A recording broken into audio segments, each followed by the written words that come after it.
খোয়াই শহরটাকে মাদক মুক্ত রাখতে আমরা সচেষ্ট এবং সর্বদা আমরা কাজ করে যাচ্ছি।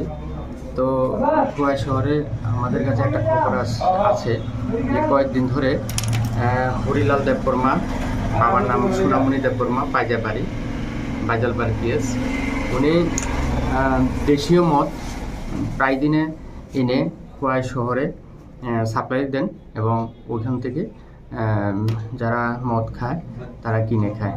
তো এই খবরের ভিত্তিতে আমরা এবং আমাদের যে ডিআর পুলিশ আছে সাদা পোশাকে, ওরা মিলে আমরা ধলাবিলে রেডে বসি এবং আজকে সকালে আমরা ওই যে লোকটা হরিলাল দেববর্মা, ওনাকে প্রায় 12 বোতল মদ শুদ্ধ ধরি।